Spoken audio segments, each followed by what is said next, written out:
bien écouté votre exposé et je trouve qu'il y a des choses contributives par rapport à moi, mon activité professionnelle. Bon, moi je suis généticien, je travaille avec Axel Kahn, donc nous on est du côté de restaurer la santé. Pour moi, vous êtes du côté de préserver la forme, ce qui n'est pas négligeable, puisque le stress joue dans la plupart des maladies. Par contre, la génétique, la différence entre l'inné et l'acquis, c'est qu'une personne peut prendre absolument tous les moyens de préserver son énergie. S'il a une génétique de famille de cancer, il va de toute façon avoir des cancers. Nous, on est des familles de gens qui font des sports, qui font de la détente, qui font des choses, qui se chopent cancer après cancer. Et la révolution qu'il va y avoir génétique dans les 10 ans qui viennent, que ce soit sur le diabète, que ce soit sur la psychose maniaco-dépressive, que ce soit sur l'infarctus avec les cellules musculaires cardiaques qu'on va pouvoir implanter, c'est la façon de restaurer la santé. Mais ce qui est vrai, ce que vous dites est très vrai, parce que l'idée du terrain, c'est très important aussi. Mais par contre, de dire qu'on peut dire que émotionnellement, c'est prépondérant pour expliquer la leucémie d'un enfant, là je ne peux pas vous suivre. Parce qu'il y a des familles de leucémie chez les enfants, et depuis Jean Bernard, on sait très bien effectivement les détecter, on les surveille d'autant mieux. Et effectivement, il y a des terrains, là il faudrait qu'on ait tout un pan, parce que ça nous intéresse aussi la génétique. Et nous, on va voir à l'intérieur de la génétique ce qui fait partie du génome et ce qui se fabrique dans le génome dès les premières semaines de la vie, ce qui est déjà différent. Il va y avoir une génétique des premières semaines de la vie qui va entraîner des problèmes à l'adulte sur lesquels on peut travailler. Et c'est vrai qu'au niveau des grosses pathologies telles que des cancers du sang, c'est vrai qu'il y a des émotions. Et c'est vrai que nous, si vous voulez, on pourra peut-être travailler un jour ensemble, mais ce qui est intéressant de voir, c'est quand une cellule se cancérise, si vous voulez. Quand une cellule ou un groupe de cellules commence à changer de vibration, ce que vous ne savez pas, vous, commence à changer de vibration, qu'elle se rende autonome, qu'elle se regroupe, qu'il y ait du vivant qui arrive, il y a une constitution organique avec tissu nerveux, sanguin, etc. Et les cellules se mettent à vivre de façon autonome. Mais même dans un cancer qui est déclaré, on arrive par la pensée, en se mettant au niveau vibratoire de ce cancer, et au niveau vibratoire évidemment du tissu sain, arriver à faire changer la vibration, changer en donnant des directions d'intention à ces cellules qui ont dérivé et qui se sont cancérisées, même si vous considérez qu'elles sont anarchiques, pour nous elles ne sont pas du tout anarchiques. On pourra en reparler sur d'autres, mais les cellules deviennent anarchiques parce que dans le corps humain, il n'y a plus de capitaine à bord. Il n'y a plus de maîtrise de la circulation énergétique totale du corps. Et nous, on n'en a pas parlé, mais ce qui nous intéresse, c'est que l'on ait une circulation énergétique qui a un certain mouvement à l'intérieur du corps, qui est pour l'instant complètement ignoré par la médecine, mais quand cette circulation est nette, on sait que l'organisme est sain. Et même s'il y a une hérédité derrière, l'organisme peut se préserver largement. Moi, je suis d'une famille de cancéreux du poumon, mon père, mon grand-père, et de l'autre côté ma mère aussi. Je sais que j'ai des faiblesses de terrain au niveau du poumon, mais en travaillant régulièrement cette circulation énergétique interne, je n'aurai jamais de cancer du poumon. C'est pas possible, ce n'est pas possible. Alors que la médecine dit c'est possible. La médecine, de toute façon, ne dit pas c'est possible ou c'est pas possible. Elle ne voit que le corps physique. Vous vous rendez compte, la médecine, le corps physique, c'est peut-être 7 à 8% de ce que nous sommes. Et la médecine ne peut travailler que là, puisqu'elle ne connaît que ça. D'ailleurs, tout le reste, elle ignore complètement. Elle ignore que n'importe quelle pathologie qui arrive au niveau organique est toujours précédée d'une longue démarche, d'une longue dérive, d'un long déséquilibre interne énergétique. Pourquoi cette tumeur va devenir cancéreuse? Ça n'arrive pas au hasard, jamais ça arrive au hasard. Pourquoi un polype est systématiquement recherché par la médecine? Et comment ça arrive un polype au niveau de l'utérus, au niveau de l'intestin? Ça n'arrive pas au hasard, aucun n'arrive au hasard. Parce que c'est toujours des gens sensibles qui ont des polypes cancéreux au niveau de l'intestin. Et la deuxième sphère que vous voyez là, cette deuxième sphère-là, ici, elle est sensible aux émotions à type existentiel, d'angoisse, de peur profonde. c'est presque métaphysique, mais c'est aussi des peurs, des angoisses qui font souffrir l'individu dans sa conscience même. Et il se demande quelle est sa place là. Et ça arrive toujours, on a tous là, tous les êtres sensibles, parce qu'ils ne sont pas considérés comme tels dans notre société, ont tous des deuxièmes sphères qui dégoulinent sur la gauche. C'est pour ça qu'on a des sciatiques, c'est pour ça qu'on a des reins droits qui sont en difficulté. C'est juste pour ça, c'est la seule raison. Et quand ce ventre énergétique dégouline sur la gauche, tous les tissus deviennent inflammatoires. Tous les tissus deviennent inflammatoires. Au niveau de la deuxième sphère, les tissus deviennent inflammatoires dans tout le corps quand c'est le cœur qui s'allume. Bref. Et au niveau de la deuxième sphère qui tourne sur la gauche et qui dégouline, les tissus résistent. Les tissus résistent. Le corps résiste. C'est ça qui allume toujours. Et excusez-moi d'être un peu lourd.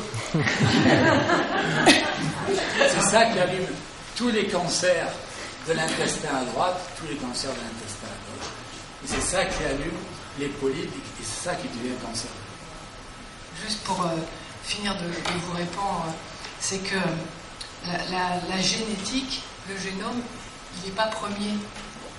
Quand on voit à l'intérieur du corps, on s'aperçoit, comme il vous l'explique en termes de dégénérescence et de désorganisation, que bien avant la constitution du génome, bien avant, il y a l'énergie du corps. Et donc, ce n'est pas le génome qui détermine tout ce qui va se passer dans la vie d'un être humain. C'est déjà bien après. Le diabète, par exemple, même insulinodépendant, on peut arriver à le sortir de là aussi, de notre façon. Parce qu'un diabète, il y a toujours... Toi, le profil... Merci. Un diabète, il y a toujours un pancréas qui est ici, là, dans le dos. Il est là. Énergétiquement, il est là. Si vous ne le mettez pas en place, vous ne pouvez pas le sortir. Alors là, on pourrait parler des greffes d'organes. Les greffes d'organes, c'est une bêtise monstre, une greffe d'organes. Pourquoi c'est une bêtise monstre? Parce que quand on fait une greffe, le plus important, c'est la vie énergétique de l'organe. Si la vie énergétique de l'organe marche et est compatible avec la vie énergétique du receveur, tout va bien, mais ça n'arrive pas souvent. Ce qu'on fait, nous, dans notre petit travail, moi je travaille comme ça depuis tellement d'années, que ce soit les greffes de foie, que ce soit les greffes de rein, eh bien, quand une greffe a été faite, on fait basculer, nous on peut faire basculer le terrain énergétique d'un organe pour qu'il soit accepté par l'individu. Et ça marche. Mais si on ne le fait pas, il n'y a pas trop de chance. Je travaille actuellement à distance sur une jeune fille qui a 18 ans, que je n'ai jamais rencontrée, qui habite à Dijon. Et sa maman m'a appelée parce qu'elle a été transplantée au niveau cœur, elle a eu un cœur, en décembre. Et donc c'était une opération très difficile et elle a très bien réussi sur le plan médical. Tout est bien, il y avait des problèmes au niveau des gros vaisseaux, tout est bien nickel pour la médecine. Et petit à petit, ils sont aperçus que le poumon gauche se remplissait d'eau sans arrêt. Et ils avaient beau faire des contre-visites et des contre-examens, tout avait l'air nickel. Et au niveau énergétique, du premier coup d'œil, moi ce que j'ai vu sur cette jeune fille, c'est qu'on ne voyait pas son cœur. C'est-à-dire qu'à la place du cœur, il y avait un trou. Pourtant, elle avait bien un autre cœur. Mais ce n'était pas le même cœur, c'était pas la même fréquence énergétique que son corps. Et donc le cœur qu'on lui avait installé ne pouvait pas fonctionner de façon cohérente avec le reste de son organisme. Donc ça fait 2 mois que je la suis à distance. Au bout du premier mois, déjà ils avaient prévu de la réopérer. Ils ont stoppé cette intention puisque le poumon ne s'est pas vidé mais il se remplissait plus d'eau. Le seul travail que je fais, moi, c'est d'essayer de faire en sorte que le cœur qu'on lui a installé adopte le plus possible et le plus rapidement possible, parce qu'il y avait une urgence de santé, la même fréquence énergétique que son corps. Je ne travaille même pas encore sur le plan de la circulation cardio-pulmonaire, je ne vais même pas dans les artères pulmonaires, je ne m'occupe pas des détails. Plus je m'aperçois que le cœur apparaît dans ma vision énergétique sur le même plan que le corps de la jeune fille, plus je sais qu'il va y avoir un début de fonction qui reprend. Ça, c'est une maman qui, quelque part, voudrait être enceinte. C'est une maman qui voudrait être enceinte. Ça ne marche pas tous les coups, mais c'est une maman qui voudrait être enceinte. Et nous, on voit même avant qu'elle voudrait être enceinte, qu'elle on voit sur sa droite une présence énergétique qui est là, vivante, mais sans forme. Et quand la maman est enceinte, il y a un lien qui se fait entre cette présence et elle. Et quand on voit, au bout de quelques semaines, cette présence énergétique qui est là, elle vient petit à petit s'immiscer à l'intérieur de la deuxième sphère de la maman. Cette présence qui est là est le vrai être qui va donner un petit enfant. Parce que, parallèlement, anatomiquement, va se développer à l'intérieur de l'utérus de la maman un petit être organique qui va prendre petit à petit la forme d'un bébé.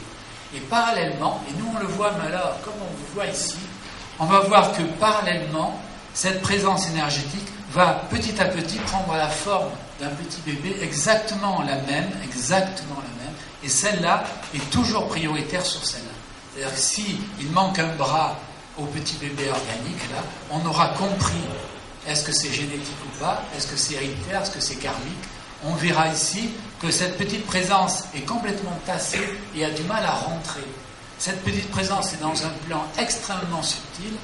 Ce plan organique est dans un plan beaucoup plus grossi.